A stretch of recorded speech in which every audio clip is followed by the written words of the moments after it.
Hey, let's go, hey. let's go, Brandon. Let's go, Brandon. You know what they say.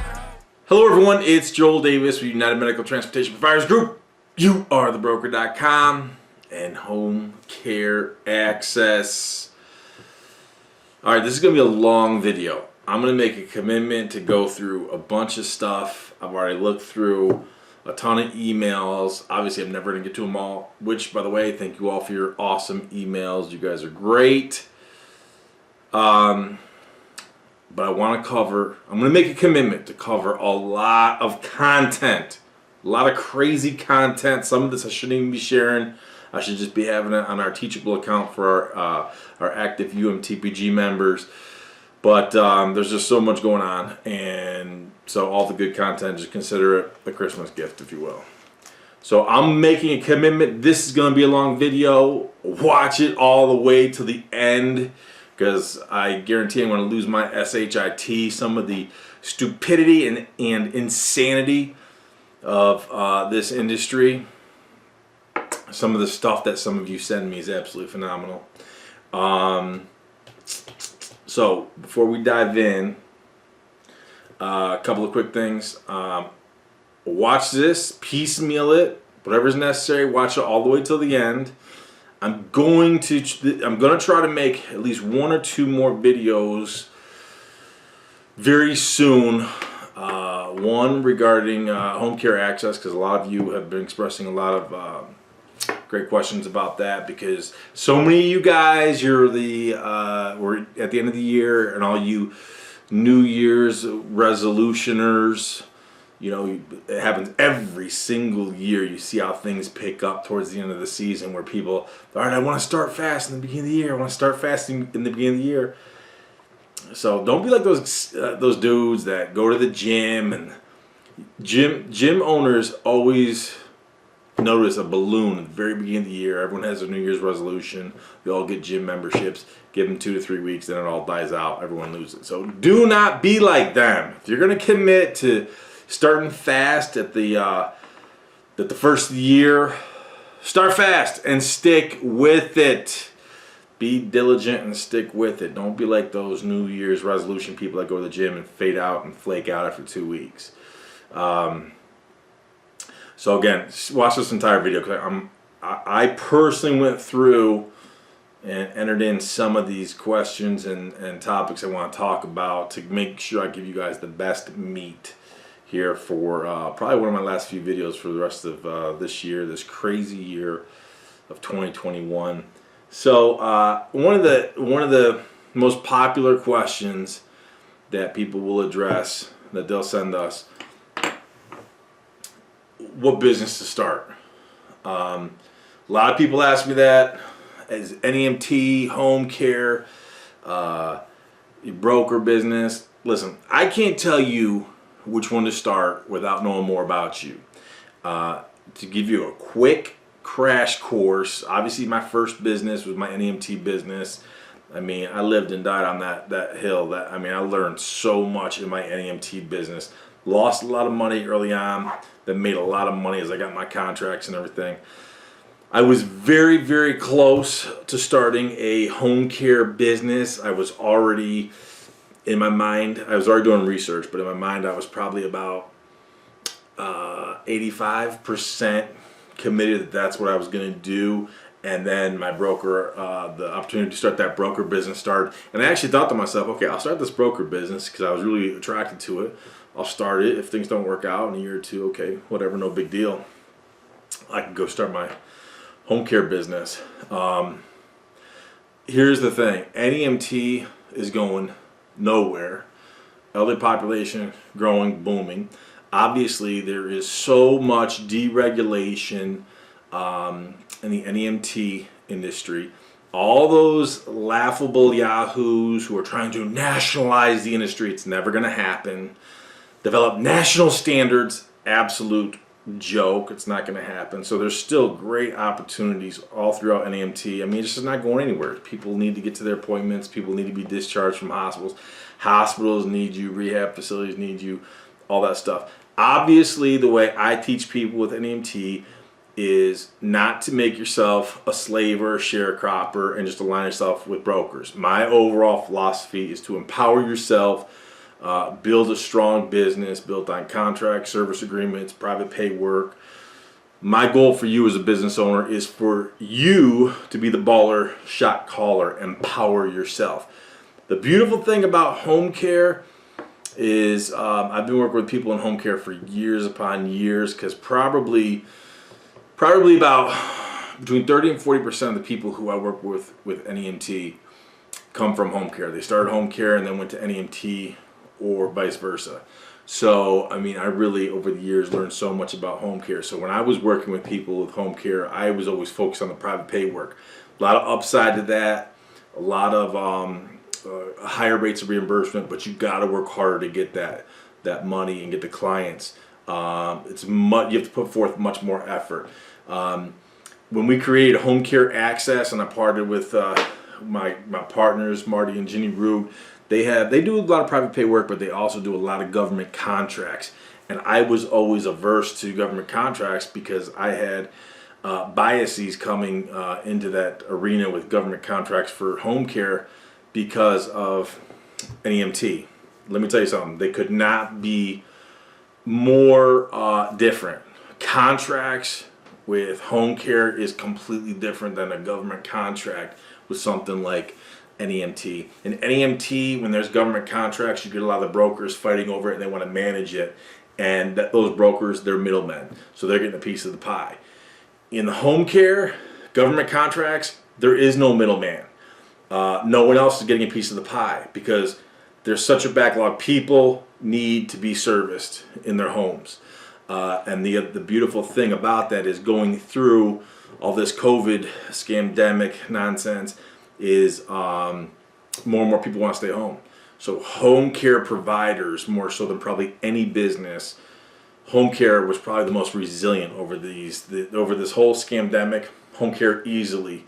In fact, home care, a lot of our home care providers just grew. NEMT, I saw the highs, the lows, and everything in between. No question. I saw people in the NEMT space over this COVID scamdemic, their business grew. Others who went bankrupt, and again, everything in between. Home care, straight up build. My broker business last year, at one point in time, when we had to flatten the curve. Remember, flatten the curve, shut it down for 2 weeks. How's that working out for you? Because people are still trying to flatten the curve. Now we're locking them down, putting face burkas on, getting the magic elixirs. How far we've come. Just flatten the curve. Such suckers, man. But when we were flattening the curve, at one point in time, my broker business last year, we were down like 40+%. It was like 42%. But we rebounded. To my surprise, by the year's end, not only did we rebound, we actually finished out. So last year was 2020. We finished out ahead. We actually improved a little bit. After dipping by 40+%, we actually finished the year just above where we were in 2019. And then this year has been absolutely... What's amazing about it is that I've had my broker business... really 2012 was the first full calendar year because we started in late 2011. And my broker business, I mean, just in the last 2 years with this whole pandemic, scamdemic, things have completely changed, things that I couldn't have predicted. I mean, this year is our best year and we're taking on all different types of projects and work, things that I wouldn't have predicted because of like all of this supply chain nonsense that's been going on. I mean, we've benefited from that. We've been doing a lot of, they call it hot shot trucking. Some of our contractors have been doing that. We've actually had to turn business away in many areas because we just didn't have enough contractors. So, I mean, we're back in a position we're constantly trying to look for contractors. So, I mean, this is just a crazy industry. So, people asking which business to start. Look, I can't tell you. I mean, that's really for you to decide. What is your temperament? A lot of people start NEMT because maybe their mother or their grandmother or grandfather, they witnessed it firsthand, had to take them to medical appointments and they witnessed the opportunity, so now they have a connection to it. Likewise with home care. The broker business, look, man, I tell everybody, and I've been saying it for so long, and so many people just dilly-daddle around. You want to have some type of a broker-based business. Does it need to be the exact same as what we do with youarethebroker.com? Technically, no. But you want to have some type of a component within your portfolio, within your business portfolio, where you are the broker. You outsource everything. So you're not carrying all the overhead burden and expenses. You're outsourcing, and you're just taking a slice of the pie. I mean, I got to be honest with you, there's nothing better than having a contractor-based business model because, man, it's just so liberating. I'm just going to be honest. There's no other way to say it than liberating. Is it not without challenges? Of course you got your challenges. Just like you have employee problems, you could have contractor problems. But I'm going to tell you, with contractors, I think contractors, there's much more feast or famine. They know I gotta feast. I got to work hard, I got to hustle, I got to feast, or if I don't, then I'm going to famine. You know, there's no, with employees, you get more of the punch on the time clock. If you show up, you get paid. And then, again, the most beautiful thing about a 1099 contractor-based business model is I'm not carrying the overhead burden, the expenses, the fuel. I mean, look what fuel's done. Look what fuel's done over the last year. How's that economy working out for you? Craziness. Man, I mean, you got fuel prices are trying to double. You got inflation. Some people are speculating that inflation's that the true number is closer to 40%. True or false, it doesn't matter. That thing is up there, and it's costing a lot of you buku bucks. But which business to start? Look, I'm not gonna tell you that. I can't tell you. You need to go start AMT. You need to go start home care. You need to go start broker. Some people are going to do all of it, but just be smart and methodical. The one thing I will caution everybody, the last thing you want to do is become overextended to the point where you're ineffective in any of your businesses. Be smart, be very strategic. If it's one thing that I do, it's all about being strategic. You got to be strategic. Home care access, I want to quickly touch on that because we've gotten a lot of emails on that. We finished up our 120-day promotion. Listen, when you're doing one-on-one coaching, you got to understand, 120 days is a long time. But at the end of the day, it's a matter of capacity versus time and availability. So we're at a point in time where, depending on where you're located, we're going to have to, you got to be smart. You got to make reservations well in advance. Only because at the end of the day, for 120 days is a long time, and we can only work with so many people at one time. So depending on, I mean, if you're serious about home care access, awesome. Get the DVD, study the heck out of them. If you're serious about moving forward and getting our help for one-on-one for 120 days, let us know in advance, so we can work to make, so we want to make sure that everybody has adequate attention and love, because remember, we're going to be doing a lot of legwork, a lot of research, a lot of putting things together for you, doing a lot of the application process, researching different contracts, things of that nature. So bottom line, plan ahead. That's the moral of the story. Plan ahead. Again, in this video I told you I'm going to be kind of all over the place because there's a lot of topics I want to touch on. So make sure you watch everything. So one of my client providers who I'd started working with recently says, on average, how much can one vehicle produce annually if under contract or no contract, and how many vehicles are in their fleet? Listen, I have client providers who I work with doing $4 million in annual revenue with good margin. We're talking like 40%. That is phenomenal. That is one extreme end of the spectrum. That is not the norm. I got people who are just starting out, okay, who are in the process of trying to make their first dollar. So we go from $1 to over $4 million. We go from no margin to over 40% margin. I got some people doing more than 40% margin, which is phenomenal. I've talked about this in previous videos. If you're doing 25% margin in NEMT, and I'd argue home care as well, you're doing well. You're doing well. You're so far ahead of the game. You've got the wind at your sails, the wind at your back. You're doing really well. If we start getting down to 20% in the NEMT, anything 20 to 25, I want you at 25. Bottom line, I want you at 25. We get a little less than that, I might get a little testy. If we're below 20, your business needs reevaluation and readjustment, serious readjustment. I see some people when they'll retain our services, they're like at 10%. Hello, we're deep in the red. We need to, the buzzards are going off. We need help right now. But again, I see some people with 40s and 50s. I got some people at 60, which I think we need to pay some of their employees a little better, but that's neither here nor there. They're doing phenomenal. So on average, how much can a vehicle make? That would be so hard for me to even try to compute, because there's some people who will purchase our material we don't work with directly. I'm not even sure.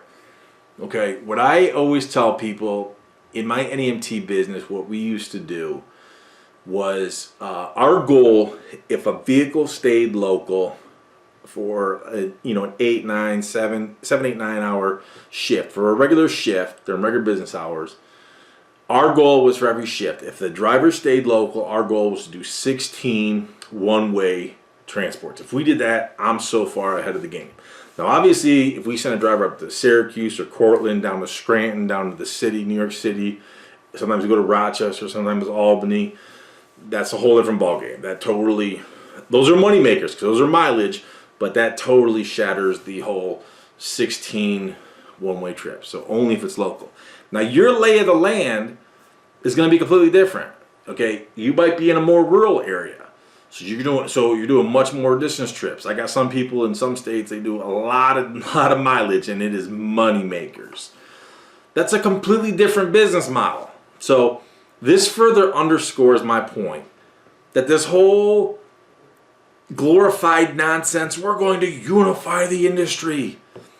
Come to our conventions and get your free lanyard and go to your breakout sessions and be courted by all of our sponsors, which are Uber Health and Logisticare, or Southeast Trans, and all that nonsense. It's such crap, because there are so many different business models just within the NEMT space. So what's the average vehicle? As much as I hate giving averages, I would argue that probably the average fleet size that I'll see, the average for a mom and pop fleet size, is 6 to 10. That's the average. And I would say the average revenue would range in the ballpark plus or minus 750,000. Okay, I would say right now, if someone pinned me down to what's the average, that's what I would go with. Now, do I have some people who are doing $500,000?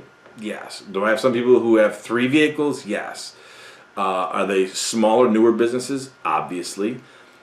You take someone who's doing $4 million. He has 40-something vehicles. He usually has 30-something, mid-30s on the road at any given time. Gone are the days. Back in the day, it wasn't uncommon to have fleets of over 100. They're the dinosaurs now. They are the dinosaurs. They've gone the way of the dinosaurs. You're not going to see those large 100 fleet. There are a rarity. They are an anomaly at this point in time. Typically, you're only going to find those in the large loon tune inner cities, just rat infested with all you knee benders, all you virtue signalers, all you blue lovers. Craziness. Do you see all that the state of emergency they just did in San Francisco for the crime? Hey man, you vote blue, go blue. Come on, man. You got to co-sign your vote, baby. Stand by it. Stick by it. I love it. But anyways, gone are the big super duper fleets of 100 plus, 80s, 100s. They're the dinosaurs. Those are the anomaly at this point in time. I would say realistically, and I want you to think about this. Think about this. This is key. Would you rather, what are some numbers I can go with? Would you rather have a business that is doing, let's say $1 million a year in revenue? Would you rather have a fleet, let's say, just for easy math, let's say 25 vehicles doing $1 million, or would you rather have a fleet that's doing, and let's say the margin is 25%. Let's say it's 25%. Would you rather have a fleet that's doing $1 million at 25% with 25 vehicles, or would you rather have a fleet doing $500,000, half that size, doing the same type of margins, maybe a little bit more? You got to say to yourself, okay, well, if I'm making more money, equal margin, yeah, you may finish with a little bit more money, but then you also have to weigh the risk versus reward. The bigger your fleet, you deal with more human resource and labor issues, which guess what? What have we clearly learned about this year?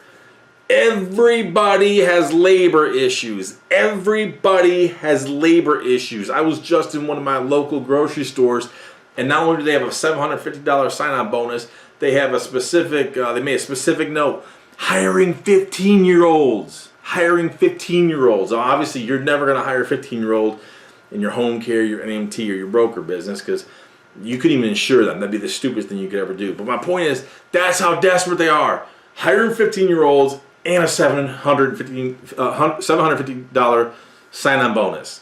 That is insanity. All man-made craziness. But how many vehicles in the fleet? Like I say, I would say the average fleet size for a family-owned business that we would probably work with, I'm going to say 6 to 10 maybe. Again, if they're new, then obviously they're going to have less than that. But they're going to grow to that. And again, the dynamics are so different. If you're doing a lot of distance work versus smaller local stuff, if you look at the client provider I mentioned who is doing just over $4 million. Now I've told him we need to sell. We're on top of our game right now. I told him we need to sell. And he's holding out for, he lives in dreams and aspiration that his son's going to take over the business, despite that his son has told him several times he's not interested. You're never going to convince him to, if you don't have a feeling, a motivation to take over the business now, you're never going to in the future.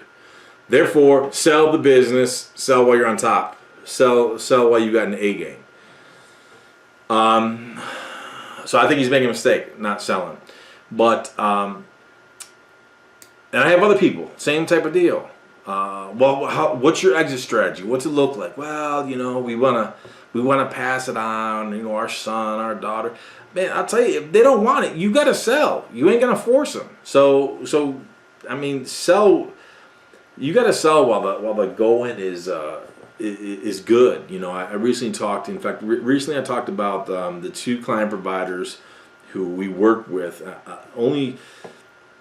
It's more common that I'll be working with the buyer than a seller. In this instance, I was working with, I represented both the buyer and the seller. Now, I'm not a broker. When I work with them and I evaluate the businesses, I make it up front that, hey, I'm a referral source. I'm not a broker. The reason why is I'm not wasting my time working with everybody around the country. I'm not wasting my time going out there and becoming a licensed broker in every state for that. Absolute waste of my time. Not doing it. But in working with this particular seller and buyer, I mean, we just worked out a wonderful deal for both of them.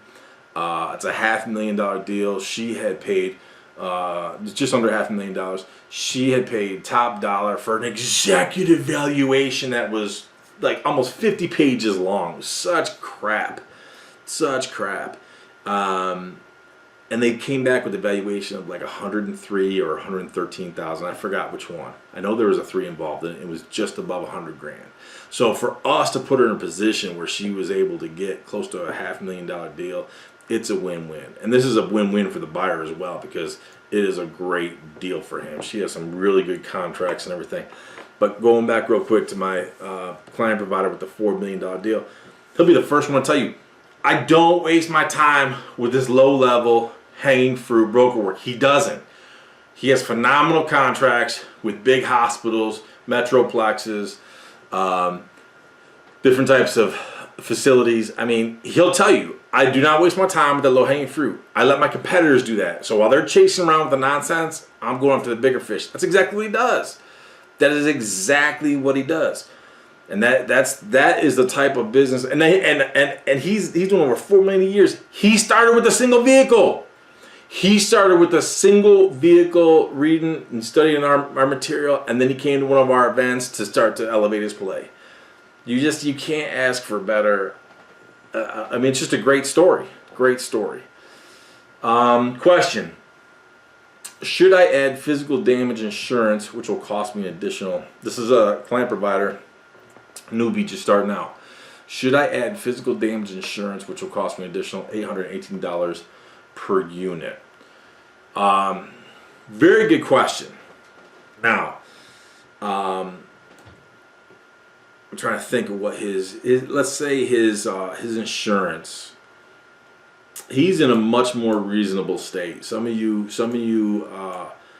providers who are in loon tune states, typically blue, your insurance. I mean, it's just amazing. It's amazing. It's like amazing how much more costly things are. Which you blue lovers, man, I love it. Go blue, go broke, man. I love it. Joel, why are you in a blue state? I ain't for much longer, man. But it's just amazing how much harder it is to do anything in these loon tune states. But anyways, he is in a state that's much more reasonable. His insurance, I want to say, off the top of my head, I want to say he's around 6, and that could be a little high. 6,000 per year per unit. Forgive me for not remembering, because I look through I see so many insurance things all the time. So forgive me for not recalling exactly. And I don't. So I think maybe that's 6. Maybe that includes his G&L as well. I'm not sure. Without looking. But anyways, he asked, should I include physical damage per vehicle, which would be an additional $818. Now, statistics, so let's say 1,000. So let's say he was at 6,000. If he does the physical damage, let's say he's at 7,000. So for easy math.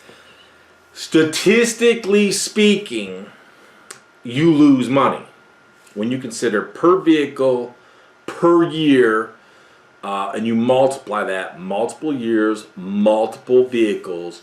Statistically speaking, you lose. Physical damage, you lose, statistically speaking. Now, I could tell him, nah, you don't want to do it, don't waste your time, don't waste your money. And then tomorrow he goes and gets in a big accident and it costs him money. But you got to consider, let's say the average fender bender of an accident, let's say someone rear ends you, whatever, it costs $1,000. Well, if you have a $500 deductible, you're still paying $500. You had a $500 deductible on a $1,000 fender bender. Again, this is another reason why, again, I'm all over the place, but this is another reason why you want full-size vans. Do you have any idea how often I see minivans are just crunched in, collapsed? Go online and Google rear end collisions for minivans and look how they fold up like a sardine can. Just collapse, folded up, insane. I've had client providers. They got minivans. There's a time and a place for minivans. Everyone thinks I'm anti-minivan. I'm not. There's a time and a place for it. But understand this. Do you know how many times our full-size vans, other client provider full-size vans, you're going to be at a stoplight, stop sign, someone's going to rear end you. We have literally had it in my business where the person who hits us from behind, their car gets totaled. Or their front end just is all sorts of jacked up. And then we drive off. That is the difference between a full-size van and minivans or sedans. I had some client providers, I've talked about it in previous videos, that with minivans, they've been rear-ended, sideswiped, whatever, and they're out of commission for over a month. If you got 4 vehicles, if you're a smaller, new and emerging fleet, you lose a vehicle for a month, that's 25% of your fleet, that's 25% of your capacity that you lose for a month. All the more reason you want full-size vehicles. Anyways, going back to my point. Statistically speaking, the physical damage, you're going to lose and you're going to waste money. I'm just going to be honest with you. Can you do it? If you want, it's totally up to you. I would argue don't do it per se. Is it playing the odds? Yeah, absolutely. Absolutely playing the odds. But again, you keep in mind, especially in a newer business, it's about protecting the capital investment, protecting your cash flow. Protecting the capital investment, protecting the cash flow. So $800 let's round up. Let's get crazy. Let's hit $1,000 for easy math. You got one vehicle. All right, that may not be a lot of money. Now you got 5 vehicles. That's 5,000. That's 5,000. You got deductibles. Is it worth it? Again, statistically speaking, if you were to run some analytics, physical damage on all your vehicles in your fleet is not worth it. Just simple laws of economics. This one is from Tom. Tom said, Joel, can you please discuss in your next video with providers the costly pitfalls of hiring third-party marketers of their websites? The most important part. Okay, very good. So I'm not exactly sure what spurred all this, but Tom brings up a very good point. So for those of you who don't know, Tom is our media team. We got 4 really good people. We have someone else who helps us out sometimes, especially right now while we're backed up. We have a lot of projects in the queue. So for those of you who are using us for your website development, building your marketing materials, that's awesome. We love it. We enjoy it. Every project I see, no website is approved or sent out until I approve it. Likewise, the logos and the verbiage. So I want to make sure that I see everything. Anyway, so what Tom, we've seen this before. Here's the thing. Forgive me for turning off my phone here. Someone was calling me, but so we build the websites for people. Here's a couple things I want you to keep in mind. So, as an active UMTPG member, part of your monthly membership covers your hosting, your SSL certificate, the SEO work. SEO work is an evolutionary process. It's over a period of time. That's why when we build your website, you'll notice we add blog posts. We add them to you because that builds up your stickiness of your site, okay, and boosts your SEO, your search engine optimization. The thing to keep in mind, again, let's look at the business model I teach. Build your business, brand your business, go after contracts, service agreements, private pay work. Supplement it with Medicaid work or broker work if it's profitable. Boom, right there, that's the business model. Clearly, that contradicts everything you're going to learn at your seminars and your national conventions with your free lanyards and your breakout sessions. It conflicts with all that. But keep in mind, with a website is critical because people are going to look at it. Now, who's going to look at it? The most important people are going to be people that you meet with at facilities. When you go to hospitals, large facilities, you meet with them. Especially if you're using the executive welcome packets that we create for you, your executive welcome packet, your marketing material, your website. We want continuity in messaging. We want things to all mirror each other. We want your vehicles to look the same, your uniforms, your executive welcome packet, your marketing materials, the website, all that stuff. We want continuity in messaging. So with your website, I would argue the biggest thing about your website is credibility. It reinforces the who, the what, the where, the when, the why. So when you go and you sit down with that administrator, the executive director, the executive officer, the president, the head of nursing, the director of social services, when you meet with them and you're using your executive welcome packet, your marketing materials, things like that, when you leave, they're going to go check your website. They're going to verify. So we want all to look the same, but that is one of the most fundamental reasons why you want your website to look good. And we're going to pimp you out. Can you get random customers? Now pay attention to this. Can you get new customers through your website? Absolutely. Okay. Let's say you're in Virginia. Let's say you're in Virginia, your mother is in Tennessee. You're in Virginia, your mother's in Tennessee, she needs transportation. First thing you're gonna do is you're gonna go online and you're gonna look and you're gonna find someone in Tennessee who could transport your mother. Makes sense. Common sense happens every day. The thing is that realistically, keep in mind, every single person that finds you online like that is shopping by price. Now, do you want to look the best? Do you want to be the most professional, express the most credibility? Yes. And again, some of you who contact us for help, your websites are just god-awful. Okay, so we want you to look the part, be the part, speak the part, all that kind of stuff. But understand that most of the people who randomly find you online through a search,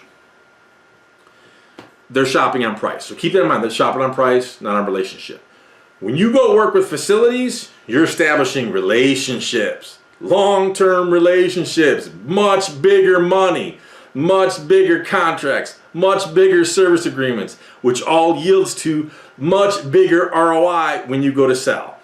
The onesies, the twosies, the individual people that might find you online, never, not ever going to add up to as much money as you can get through serious contracts and service agreements. Number one. Number two, they're shopping on price, which means your conversion is low. Your conversion is low. Now, is this true for all businesses? No. I'm talking specifically about non-emergency medical transportation. Anyone who just finds you online, your conversion is low. So Joel, what is the primary purpose of my website? To make you look like a boss, a pimp, an OG gangster thug hustler. We want you looking top shelf, because when you go meet with the administrator, the executive officer, the executive director, the head of nursing, director of social services, whoever it is from those facilities, we want you looking top shelf. Continuity of messaging. The primary goal is not to get new business. Again, I'm talking specifically about NEMT. If this was about a widget manufacturing company, a specific kind of restaurant, whole different ballgame, whole different dimension, whole different conversation. So all these Yelp testimonials, a lot of them worthless. People who are paying, we have some people when they come to us, they were paying hundreds, if not thousands of dollars a month for online marketers for NEMT. Worthless. Worthless. Joel, why are you so animated about this? Because we see people wasting money unnecessarily. It is absolutely flippin' insane. Your conversion for people who come to your website is going to be low. So you need to be thinking, I want a top shelf website that's going to make us look top shelf, because I got to convince that administrator, that executive director, someone someone from that facility, maybe someone from their legal department, they're reviewing our contracts, they're going to go view us online. That's who your market is. It's not going to be Susie, who's 2 states over, who wants to hire someone to transport her mother. They're going to argue with you on price. The conversion is going to be so low as it is. So for you to, so all those people, oh, we're going to get you on the first page of Google ranking. We're going to be in the top 3. You're wasting your absolute money. You think I'm wrong? Okay, you think I'm wrong. Do a little test. Do a little test.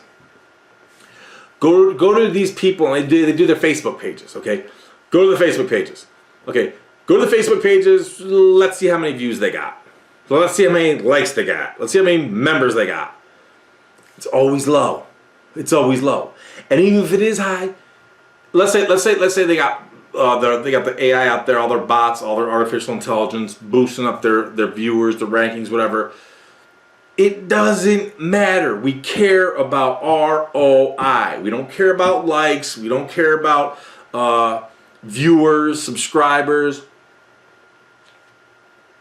We care about ROI, bottom line. This is why Joel Davis is the absolute worst online marketer. I'm not an online marketer, but it's like, if anyone ever says, Joel, you're an online guru, media. No, I'm not. I'm the absolute worst. I encourage people to unsubscribe. I mean, some of the craziness we see. I mean, I'm the worst. So we care about ROI. We don't care about likes, viewers, none of that nonsense. So please, any of you considering paying these online marketers thousands of dollars to boost your website, we're going to get your website on first page of Google, absolutely irrelevant. It's not your target. When you go try to sell your business, think about this. Go try to sell your business. Go sell your business and not have any contracts. And I'm not talking, oh, well, I'm signed up with Logisticare or Motive Care, whatever it is. I was confused the two. Oh, well, we have a contract with MTF. No, you don't. That's a sharecropper agreement. No one. That's the lowest of the low. No one cares about that. Go try to sell your bit. Well, we have a great optimized website, and oh, look at all of our traffic. What is your ROI? What's your top line? What's your bottom line look like? Stop paying these yahoos hundreds and thousands of dollars a month for promises to be on the first page of Google. That's not your market. Oh, man. Now this one, oh man, I had to put this one in there. I love this dude. I've been with him a long time. He's my dog. I love this dude.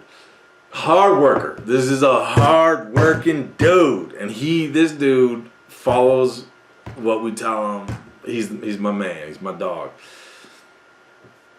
All right, so what do I tell you guys? So it's a little late in the game here because Christmas is about 5 minutes away. So, you gotta, Christmas is easily, bar none, Christmas holidays, Christmas parties, Christmas. Far and away, Christmas is the best holiday to do business. Like I always tell you guys, find every possible excuse to get in front of people. Christmas is a great natural reason to get in front of people, holiday cheer, spread the holiday cheer, all that kind of stuff. So if you've watched my videos, you know I talked about how we had how one of our dialysis clinics here always did their Christmas party, and we started to participate in it. And so we would transport people to and from. We donated different types of products and uniforms, all that kind of, donated different gifts for the raffles, all that stuff. Awesome, right? So this dude, love him. so he starts to organize. So he has a contract with this one facility, and we've helped him get like a dozen, maybe even more. I don't even know. Service agreements. He's in a good market. Great state, because it ain't blue. And I know so many of you hate me because I bag on the blue.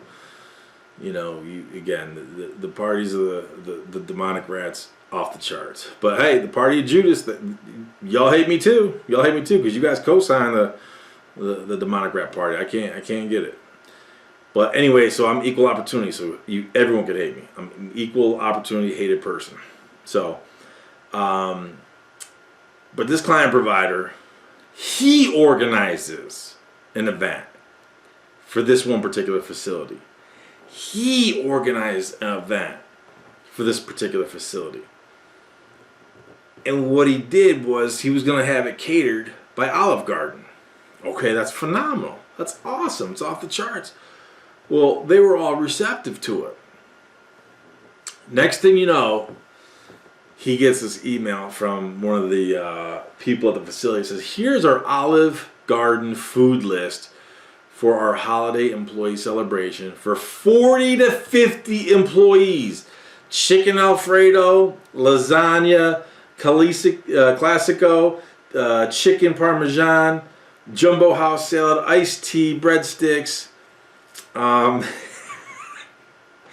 on if you can by choosing between 5 cheese ziti al forno and fettuccine alfredo, yada yada yada. So next thing you know, he realizes. So he sends me an email. I don't know how I didn't include. He sends me an email. It was like, JD, what do I do about this? This thing blew up and got out of control.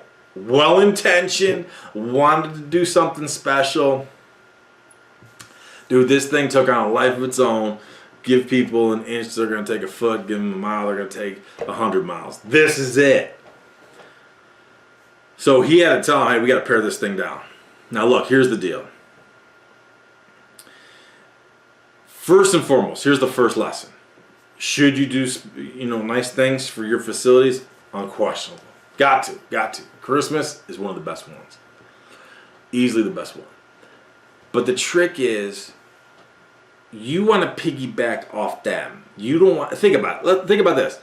He does work with many, many, many different facilities. We got him a contract with like a dozen facilities, plus or minus. So let's say he has twice that, because let's say he works out of other facilities that he doesn't have a contract with. Let's say it's 20. Let's say it's 24 facilities, whatever it is. What are you going to do special for them? You sure as heck can't do this. I mean, that's not even possible. So what you want to do is similar to the dialysis parties that we used to do. Is they already had the event. We would piggyback and be contributors or co-sponsors with them.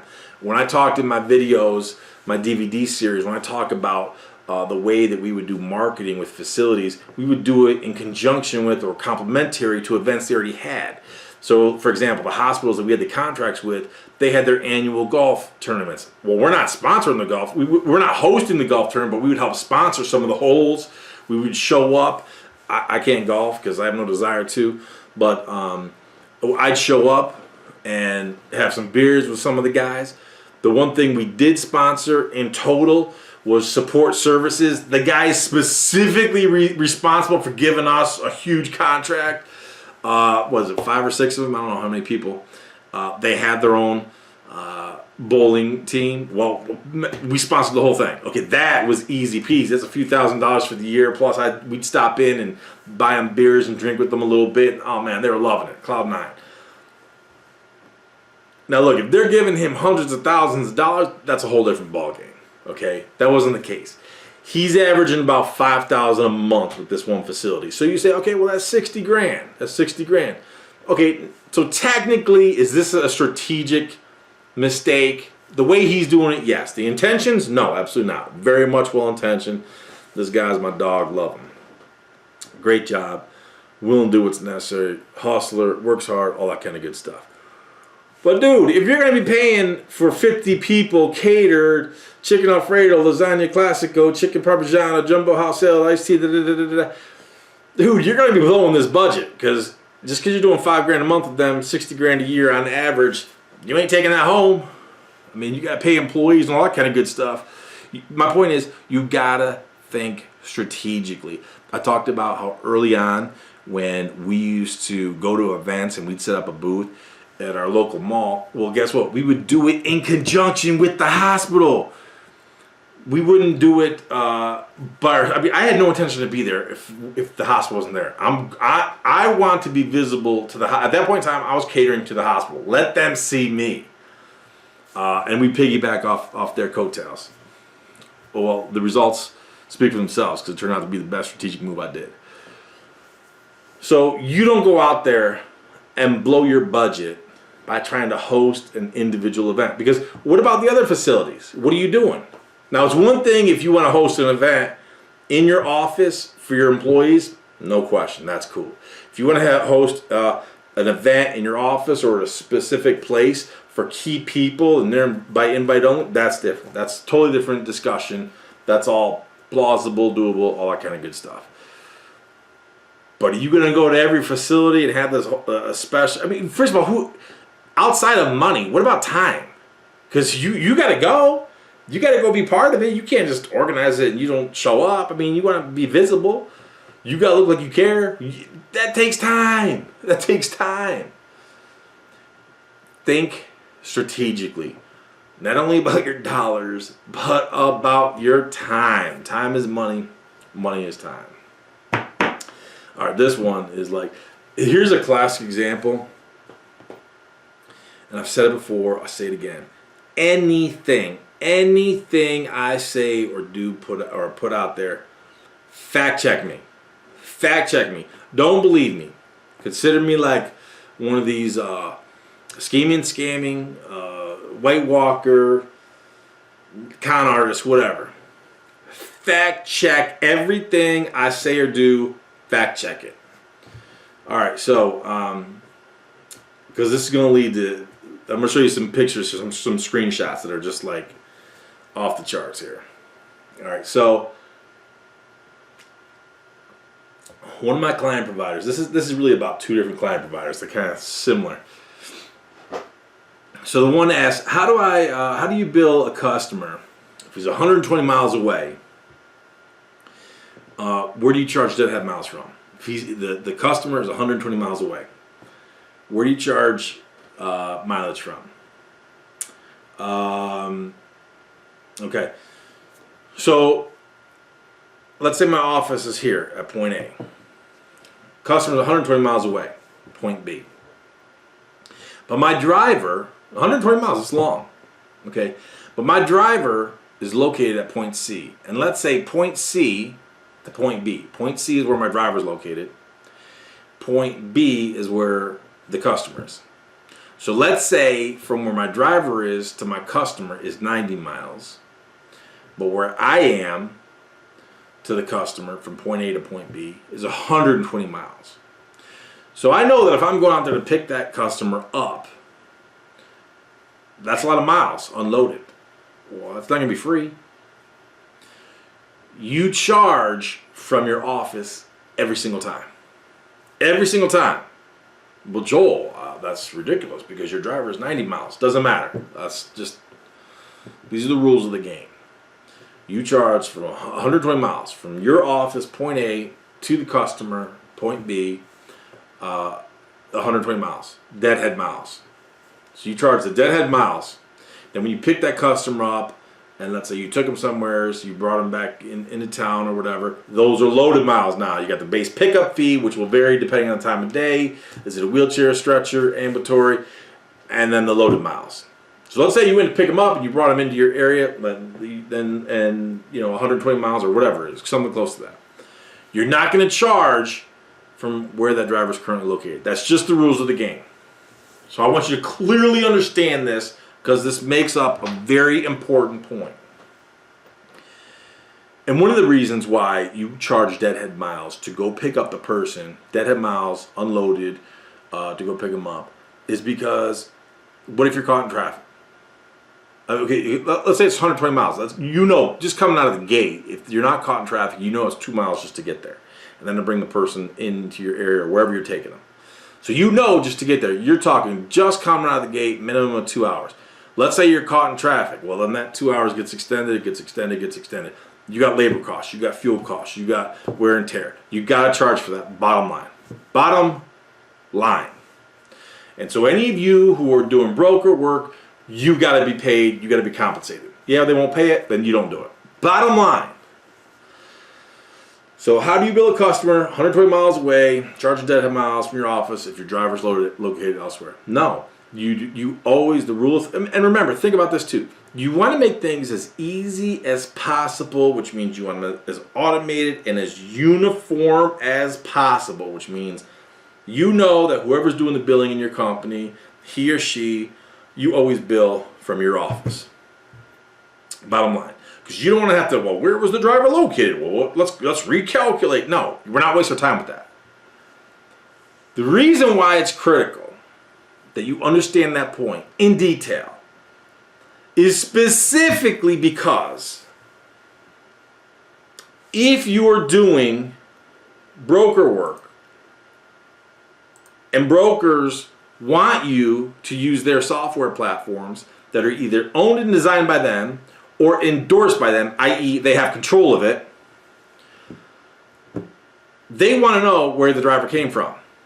So that if I got to go from point A to point B, which is 120 miles, deadhead miles, just to pick up the customer, that's 120 miles that you're going to charge. If you're using a broker's software platform or one that they endorse, i.e. control, then they're going to know that driver went from point C, which is only 90 miles away, and you're only going to get paid for 90 miles unloaded versus 120. Big difference. You say, Joel, that's one time. No. What happens when you have 3 vehicles? What happens when you have 5 vehicles? What happens when you have 15 vehicles and you're all over the place? That is a lot of money. In addition to the fact why you don't want to use a broker's software platform is because when they lose the contract, and they always do lose the contract, if you are dependent on that software system, you just lost your business. Everything you've done, you just lost. Point number 2.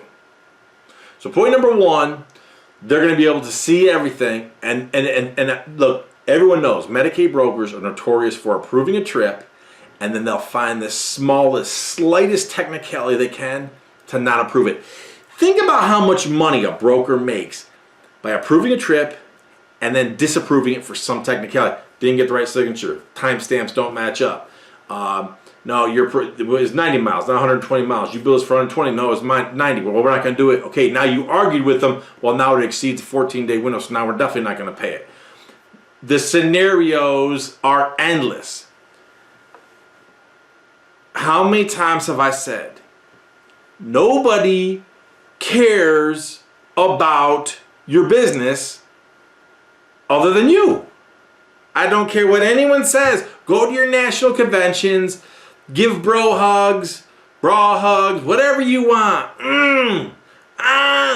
Double up on the lanyards. Put 3 burkas on. I don't care. Get extra juice. Get extra juice, the magic elixirs. Walk the party line. When push comes to shove, they don't care about you. Fact.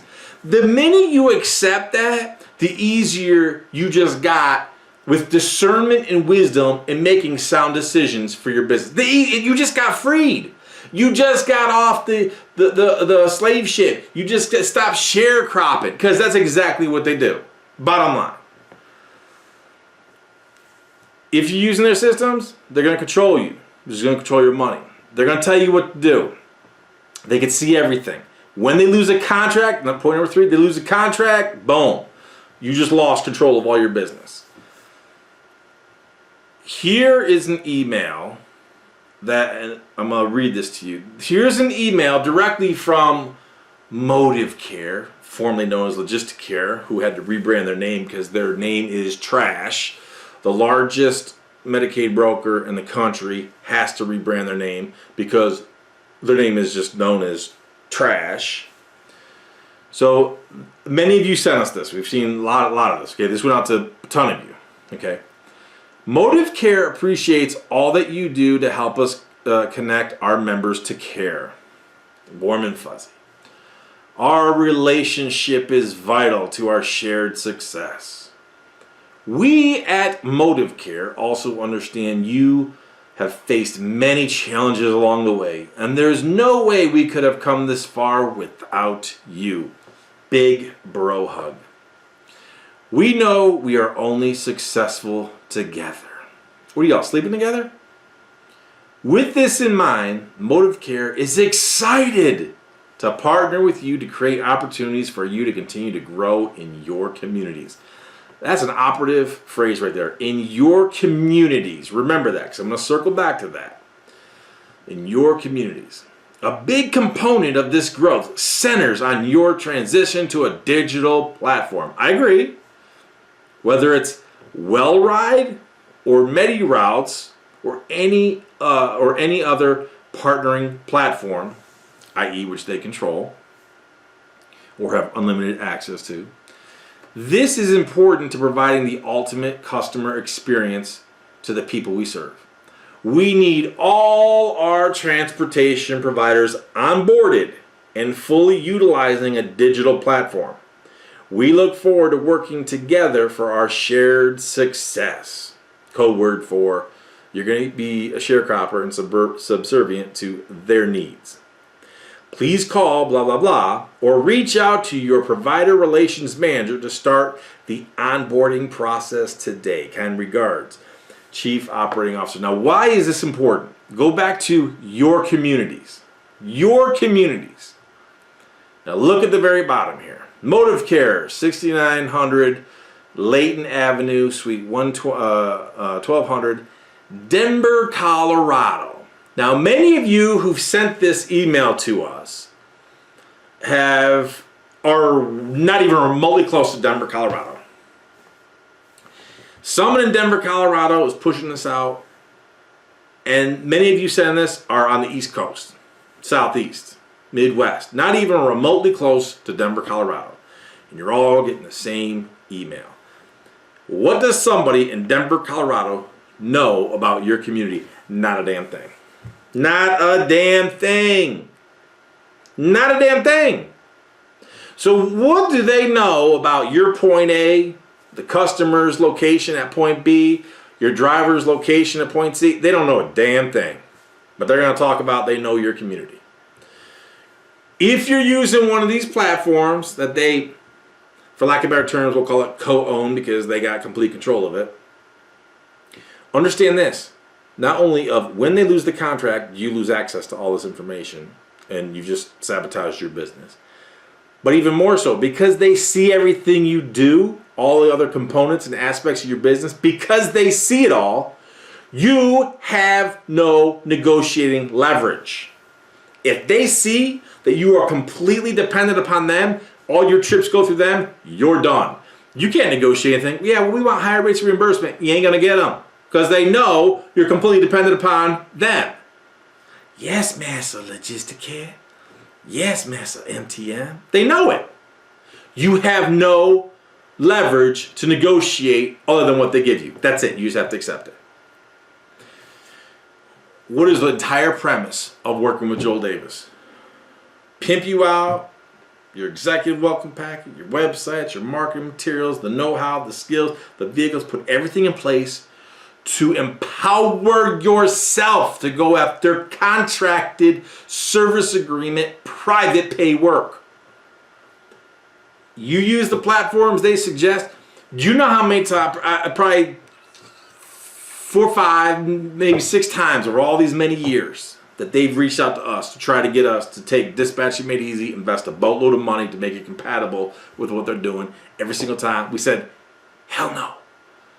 Hell no.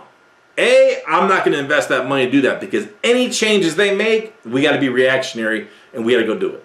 Number 2, if I did that, I would completely undermine everything for all of our client providers who are long-standing customers. Absolutely insane. Could I make more money if I did that? Probably. I mean, I don't know. Depends. I'd have to charge more. So 6 in one hand, half dozen the other. But no, can't do it. Not going that route. I'm never going to be someone else's BITCH. I don't expect any of you to ever be someone else's BITCH. Bottom line, bar done, case closed. So again, if you give them access to what you're doing, understand, if they see your entire business, they know where you're strong, where you're weak, what you got, what you don't. You lose all sense of negotiation. I want strong private contracts, strong service agreements, strong private pay work, complemented by Medicaid, complemented by broker work, as long as it's profitable. Again, fact check it. Joel, you're making these things up. Fact check it. Fact check it. Use your spidey senses. Okay, now listen. This one is incredible. This is from a client provider who we started working with recently. Light bulb went off in his head after he wasted a lot of money going down some rabbit holes trying to go it alone, do it yourself, and the whole, I jokingly call it the business in the box. So he sends me this. This is just a snippet of some of it. I'm not going to put the whole thing up here because I'm not advertising someone else's nonsense. This is just a snippet, and this is so embarrassing, but it's so critical, especially for all of you White Walkers, all you people who steal our content. All you people, oh yeah, contact me. I'm a business consultant in the NEMT industry. I'm located in Illinois. And you've never worked with anybody outside Illinois, but okay. This is so embarrassing. This is so embarrassing. This is actually from a website that offers free content because their hook is to then use their software platform. Okay? So embarrassing.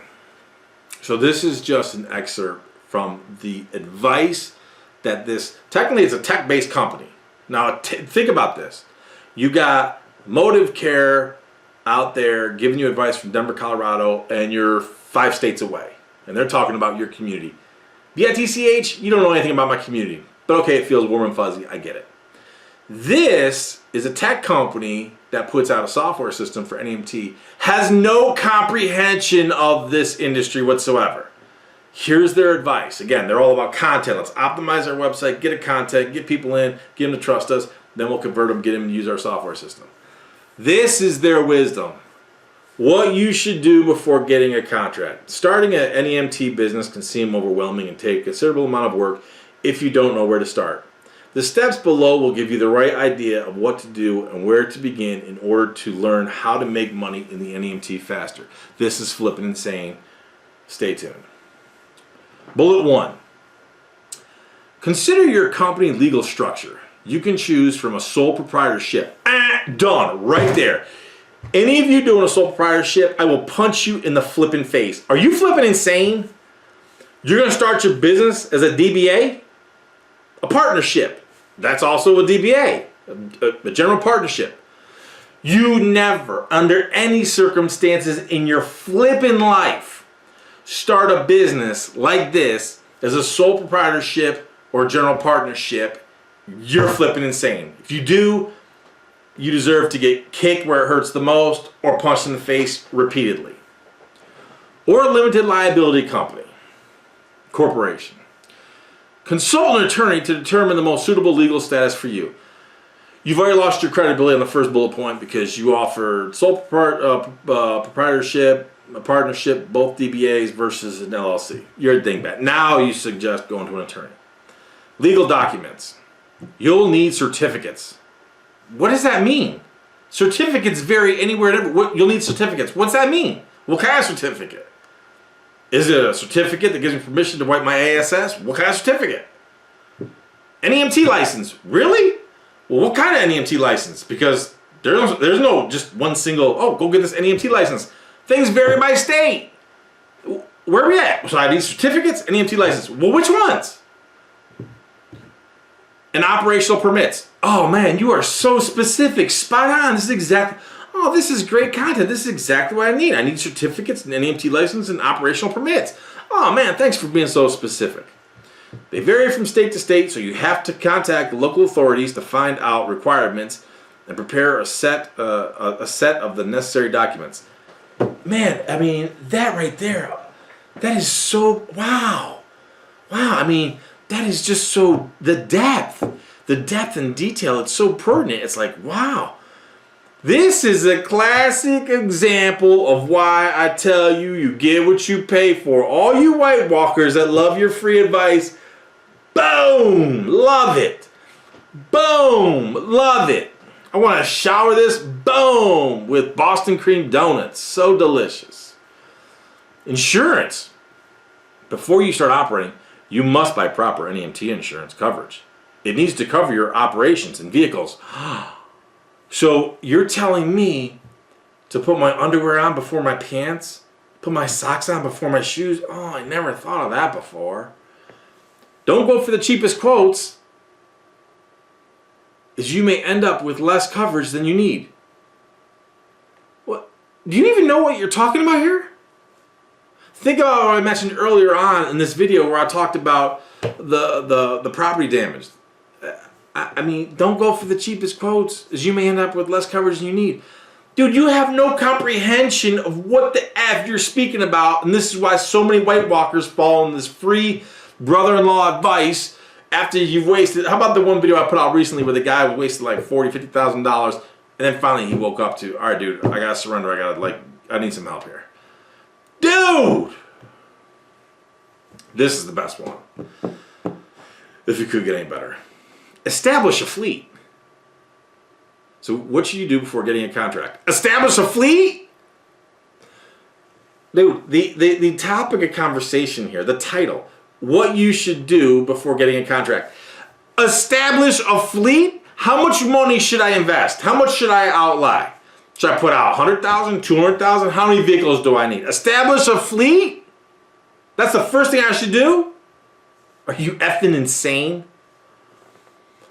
All vehicles must be safe. No. So it should have 4 wheels instead of 3? Reliable. Oh, so it should start when I put the key in the ignition. Oh. Customizable? What does that mean? Is this like the Jetsons where like your suitcase turns into a car? What's that mean, customizable and convenient for your passengers? What does that mean? Before buying, ensure proper accessibility for wheelchairs, gurneys, and other equipment. Okay. Wow, I never thought of that. So I'm going to be transporting people in wheelchairs and stretchers, so I want a vehicle that can accommodate wheelchairs and stretchers. You might be onto something there, Ralph. Note that machines have to be ADA compliant. Is that from one of your certificates, or your NEMT license, or your permits that they told you that? Choose high quality NEMT dispatch software. Notice NEMT dispatch software is a hyperlink. I wonder why they included that there. Because they're a tech company who doesn't know SHIT about the industry, but they're giving advice. And this is what you White Walkers fall for all the time. You go online and bash me and badmouth me. I don't know what I'm talking about, but you're following this nonsense. Boom! Love it. Shower it with Boston cream, baby. It'll optimize all NEMT operations, such as dispatching, routing, scheduling, billing, communicating with drivers, clients, and more. Thanks to NEMT billing software, there will be less rejected claims, and you'll get your payments faster. Holy effing goodness. Dude, that right there, look at that bullet right there and think about what we just talked about. From the yahoos of Movid Care up in Colorado. I mean, oh my God, just so juicy. Where you can get NEMT contracts. This is awesome. Where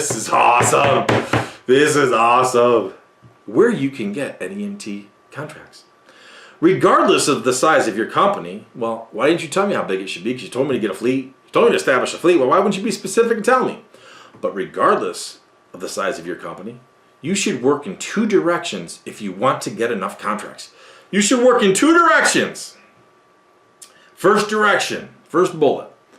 Connect with local citizens. Connect with local citizens. What does that mean? Is that like connect with local citizens versus the illegal aliens who are crossing the border? So connect with local citizens versus illegal aliens? What does that mean? Connect with local citizens to let them know about your NEMT company existence. What the F are you flippin' saying? Connect with local citizens to let them know about your NEMT company existence. So do I go to the Border Patrol and say, well, that's it, I'm done, I will not be, we won't be transporting any of your illegal aliens. So we don't want to go there, so we need to connect with our local citizenry. So where do we go? What do we do? So effing insane.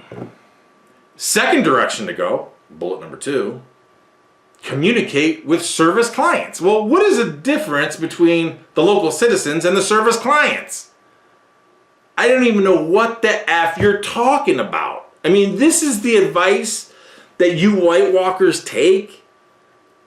You never know where more calls and offers will come from. See below your potential partners. Oh my goodness, now I get it. All your sponsored links. So now you're pushing us to all your, oh, I get it. So is this like when I go to your national conventions, all your sponsors there, it's below this, I get to partner with all your sponsors. Oh, you never know where more calls and offers will come from. Maybe it's from your website because, remember, you're paying $1,000 a month to this third-party provider to get you on the first page of Google. Or we could just partner with all your sponsors below. People, please, do you not see the insanity of all this? It is absolutely flippin' insane. What's the moral of the story? I can't tell you a single moral of the story because there's too frickin' many that we just covered. Be wise, have wisdom, practice discernment. Practice discernment. Fact check everything I say or do. Those of you who call and complain that I'm not going to spend $95 for an ebook, please don't. Go the way of the White Walkers. Follow this awesome advice. Fact check me. Go back and look at these Yahoo. Compare this, compare that. Figure out what's best for you. This is flippin' insane. But I can tell you this. You better be very wary and very cautious for everything you put in your mind to everybody to who you listen to. Friend, family, foe, be very wary. I've seen too many instances where people listen to family and their family doesn't know a flipping thing. Or their family member is reading this gobbledygook horse shit crap and then feeding it in your head. Oh, well, I better listen. I mean, my brother told me, so I better listen to him. Well, you know, I mean, my brother, well, he's well researched. I better listen to him. I mean, you know, he knows. No, he doesn't. Your brother is a jack ass because he's following this garbage, this content that has ulterior motives. Go fact check all this and you're going to see, you're going to prove. You're going to discover why this is all crap that's going to cost you money. Again, be wise. Practice, for the love of God. Practice wisdom and discernment. Any of you who are thinking about enlisting our services, enlisting our help, before you even spend a red cent, research, research, research. Watch as many of my videos as necessary.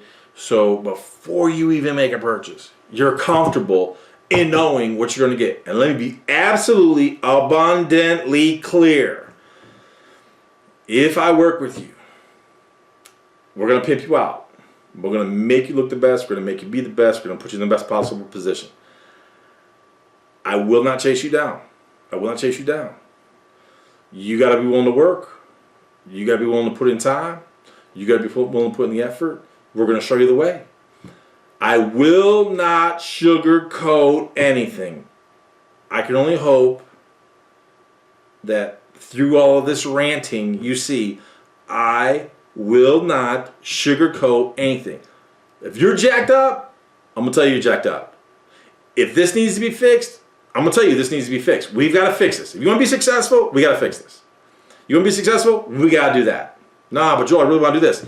Do you want to do what works or not? It's like, you know how many times in a week do you think we get, I want to be the limo business of the NEMT industry, and you're going to be out of business in a matter of months. You will absolutely frickin' lose.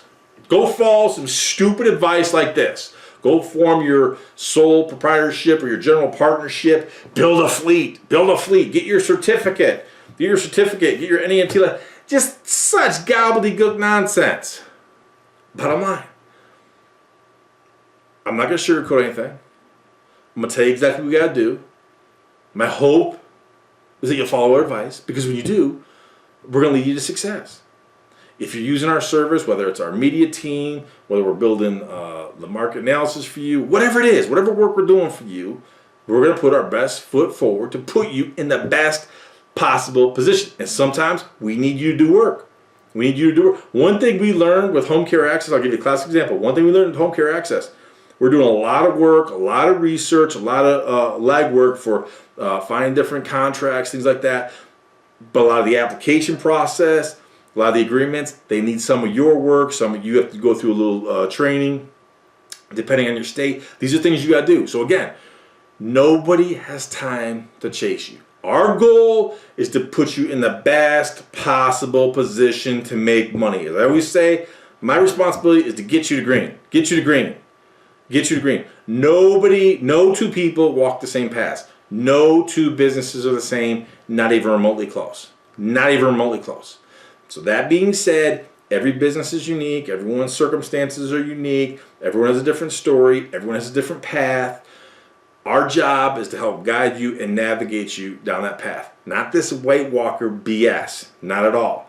So as we journey down these paths together, it's going to require a little bit of work out of you. If you're not willing to do your work, you don't need us. You do not need us. So for those of you who are going to be New Year's resolutioners, you start, see it through. I'm telling you, sow the seeds now. You've got to grow your way through this insanity. This is flipping insane what's going on. I personally, I cannot articulate enough how much I'm enjoying this show, this absolute SHIT show. This storm is absolutely beautiful. We are in the middle of the storm. The storm is coming to an end, and I'm gonna be laughing at the end of it. The problem is, a lot of you are suffering through it. You're suffering through it, and that's why I've said from the very beginning. For how many months have I said you have got to grow your way through this? Anyone working on a fixed budget, guess what? Your budget's getting smaller and smaller and smaller because your value of the dollar is going down and down and down. Your purchasing power is going down and down and down. Your only solution is to make more money, bottom line.